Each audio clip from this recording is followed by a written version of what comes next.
Vamos al periodo de máxima tensión de 1947 a 1953. Hablamos antes del primer conflicto en Grecia entre monárquicos y comunistas, en los que triunfará la influencia de Estados Unidos y la implantación de una monarquía bajo una dictadura llamada la dictadura de los coroneles. Bueno, eso no viene en el libro, pero sí vamos al problema que existió en Alemania. Acordaos que ya en los acuerdos previos a finalizar la Segunda Guerra Mundial, Gran Bretaña, Francia, Estados Unidos y la Unión Soviética se dividen Alemania y Berlín en áreas de influencia.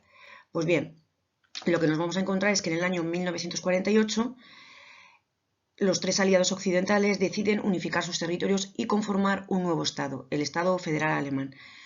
Stalin, en respuesta, lo que organizará será el bloqueo de la ciudad de Berlín. Acordaos que dentro de Berlín hay un sector, bueno, eran tres sectores, si os fijáis en la imagen inferior, hay un sector soviético en Berlín en color azul, francés naranja, francés naranja, británico tira más a rojo y al sur el sector americano.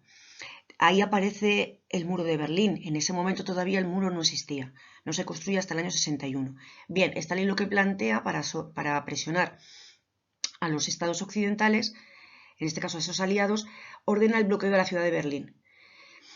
En este caso cierra las fronteras y aísla el sector occidental. Estados Unidos respondió con el establecimiento de un puente aéreo para abastecer la ciudad y este puente aéreo se prolongó durante un año, prácticamente hasta mayo del 49.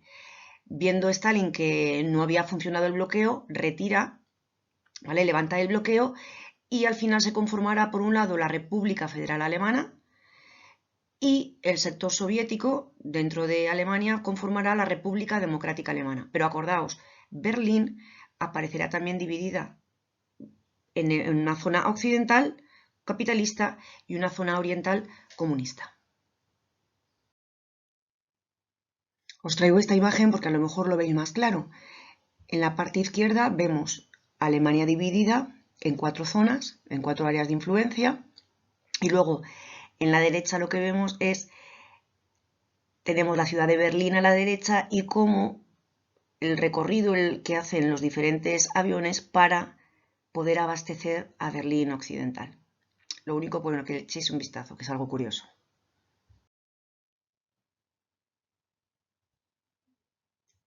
Tras el bloqueo de Berlín, el siguiente conflicto que estallará entre estas dos grandes superpotencias se producirá en el año 1950 en la península de Corea. Fijaos, nada tiene que ver con el territorio soviético o el territorio estadounidense. Acordaos que siempre se buscan conflictos o intentan intervenir en conflictos fuera de su territorio nacional. Si tenemos presente el fin de la Segunda Guerra Mundial, Japón había ocupado toda la península de Corea, Manchuria, que pertenecía, bueno, acordaos de Manchuria, luego China, que recuperará Manchuria tras la Segunda Guerra Mundial y prácticamente todas las islas del Pacífico. Tras la rendición de Japón, Corea se dividirá en dos zonas de influencia y en dos países. La República Democrática de Corea, que es la que está en el norte, con un régimen comunista, y la República de Corea, la que veis en color verde en el mapa al sur. La República del Norte comunista decidirá invadir Corea del Sur. Tanto Estados Unidos como la Organización de las Naciones Unidas intervendrán para proteger la independencia de la República de Corea, la que está al sur. Bien, tras 3 años de cruenta guerra, lo que nos vamos a encontrar es una vuelta a la situación de 1950 y de hecho permanece.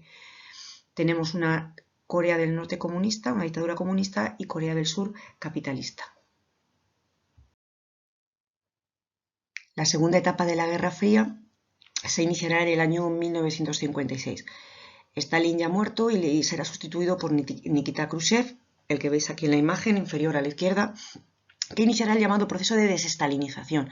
Hará una crítica al régimen stalinista y se propondrá sobre todo reducir la carrera armamentística y dar prioridad a unas industrias que más o menos habían sido olvidadas por la Unión Soviética, como es la industria de bienes de uso y consumo, porque se había dado prioridad a la industria pesada.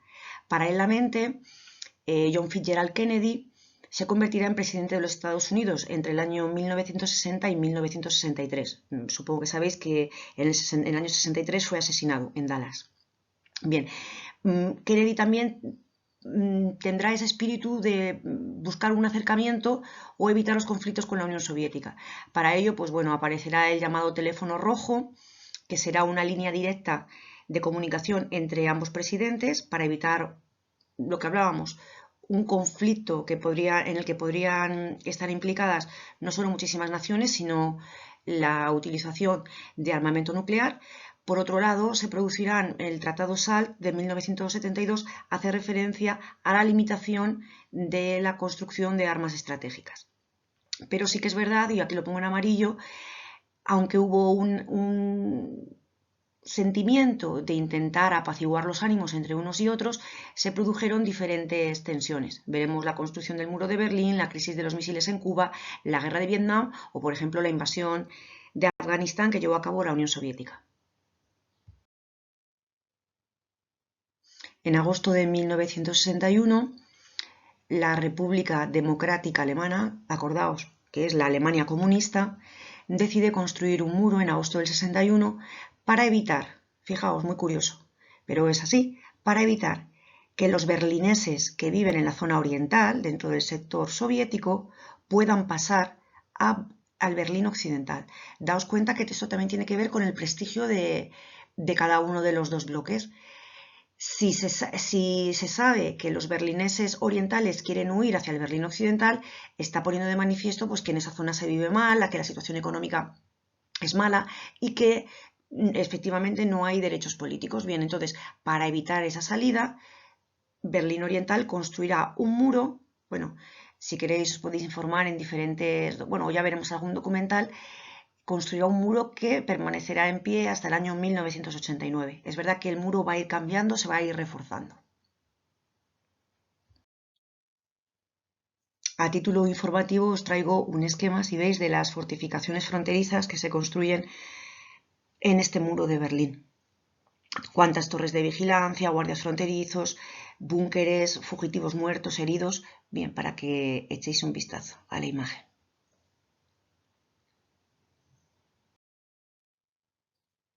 En el año 1959 triunfará la revolución comunista en Cuba. Fijaos lo cerca que está Cuba de Estados Unidos. Ahí tenéis la península de Florida, con su capital en Miami. ¿Qué ocurrirá? Que Estados Unidos veía, pues claro, con muy malos ojos a ese vecino comunista y declara un boicot, un bloqueo económico para intentar asfixiar económicamente a Cuba. Pero ¿qué ocurrirá? Que Cuba recibirá la ayuda tanto económica como militar de la Unión Soviética. Y de hecho, una serie de aviones espía, los U-2, los aviones espía estadounidenses, van a comprobar a través de fotografía aérea que en Cuba se están construyendo rampas de lanzamiento de misiles con el objetivo de atacar Estados Unidos.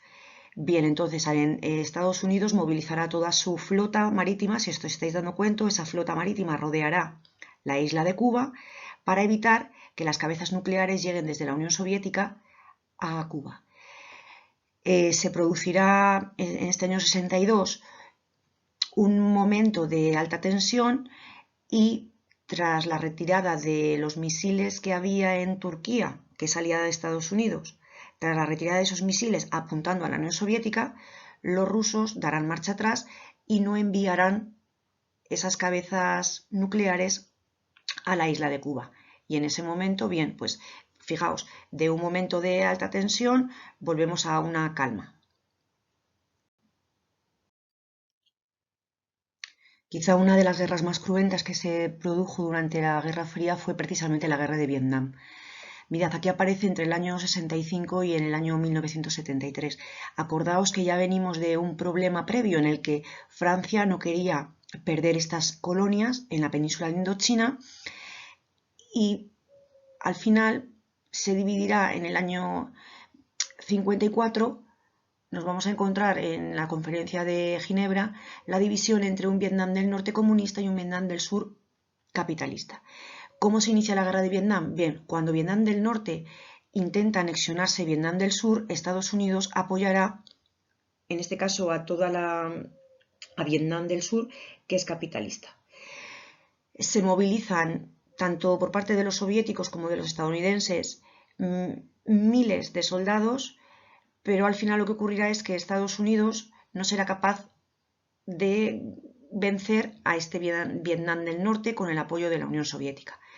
Ya os digo, tras una larga guerra, lo que nos vamos a encontrar es que al final se produce la reunificación de Vietnam. En el año 75, Vietnam del Norte acabará anexionándose Vietnam del Sur.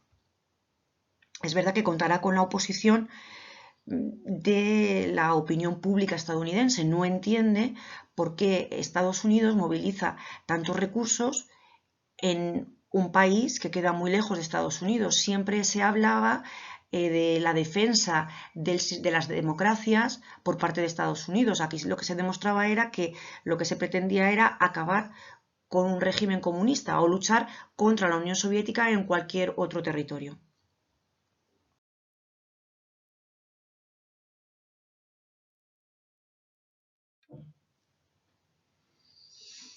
En este apartado vemos la situación de Estados Unidos y posteriormente veremos a la Unión Soviética dentro del bloque comunista.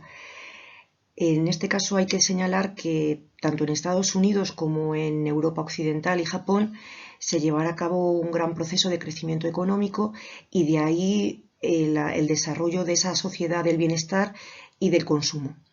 Estados Unidos tendrá como objetivo siempre frenar la expansión comunista gracias fundamentalmente a esa enorme potencia militar.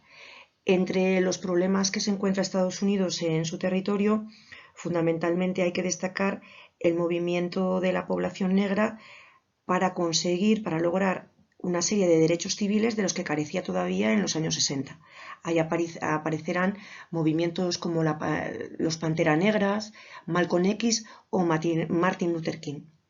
También aparece el movimiento hippie que se rebelará en contra de la guerra de Vietnam, en la que Estados Unidos va a participar.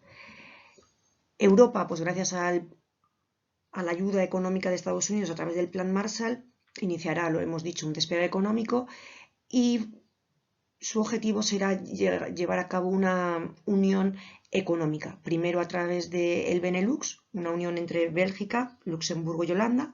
Posteriormente se fundará la CECA, la Comunidad Económica del Carbón y del Acero, para en el año 1957, en el Tratado de Roma, firmar ya la Comunidad Económica Europea. En el caso de Japón, pues tras la Segunda Guerra Mundial fue ocupada por los Estados Unidos.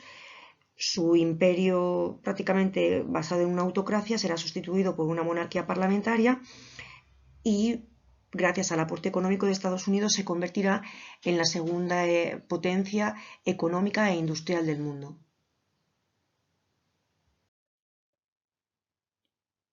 En cuanto al bloque comunista, la Unión Soviética invirtió fundamentalmente sus recursos en la industria pesada, la industria de armamento y comunicaciones, y dejó atrás la industria de bienes y consumo. Eso que implicará pues que frente al alto nivel de vida de la Europa Occidental y Estados Unidos nos encontramos que el bloque comunista o su población sufrirá un bajo nivel de vida.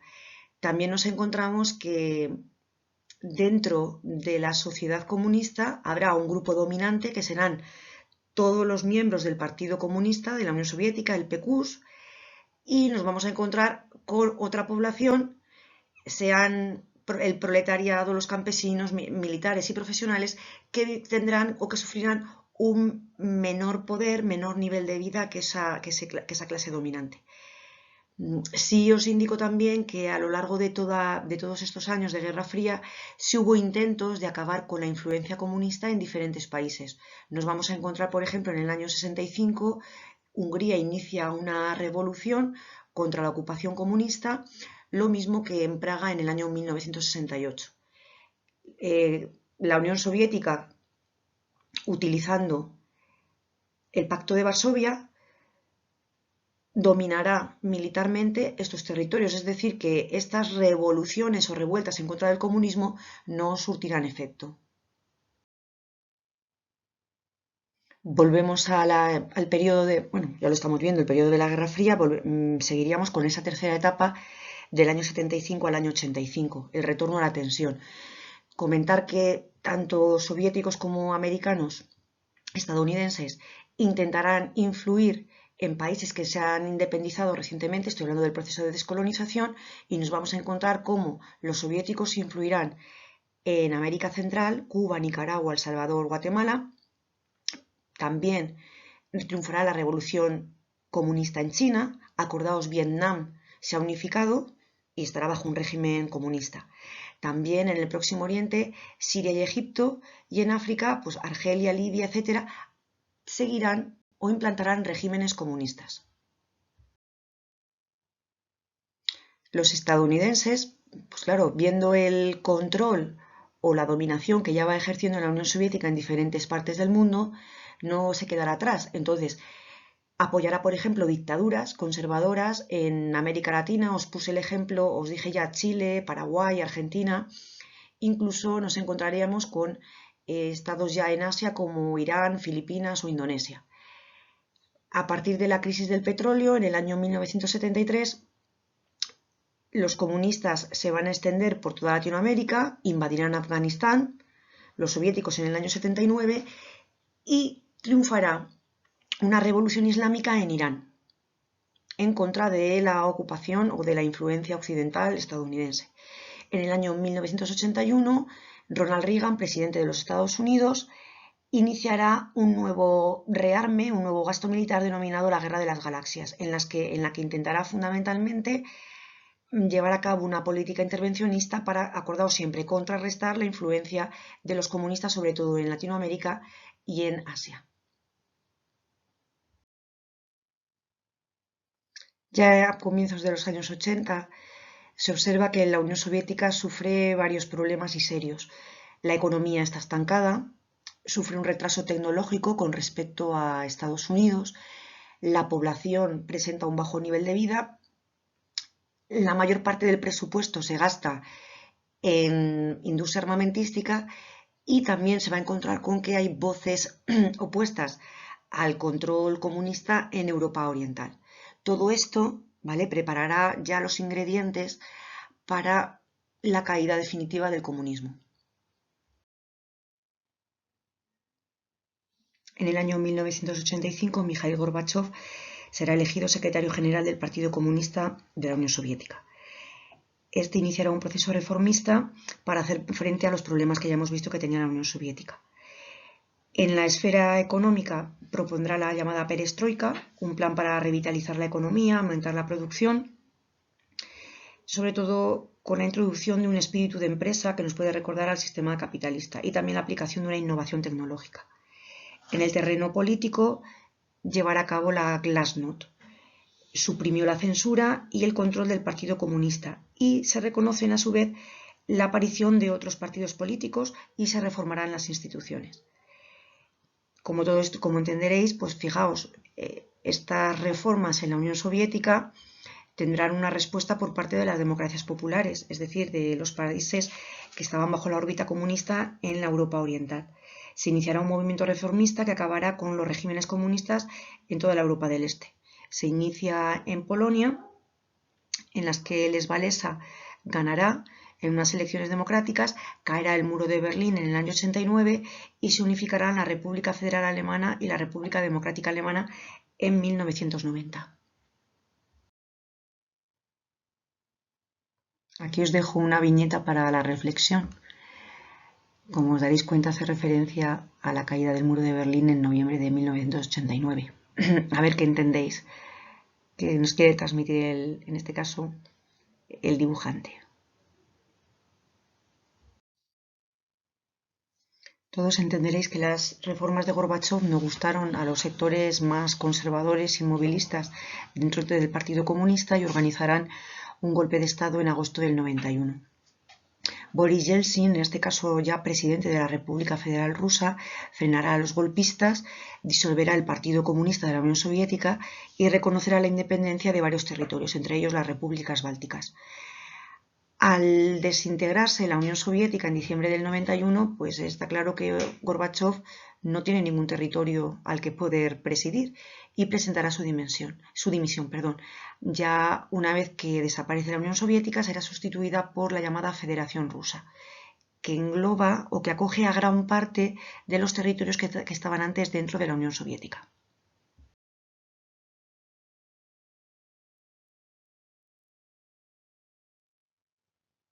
En esta imagen y en la siguiente os traigo la evolución de la Guerra Fría para que veáis a cada uno de los protagonistas y los diferentes acontecimientos que se producen en cada una de las etapas.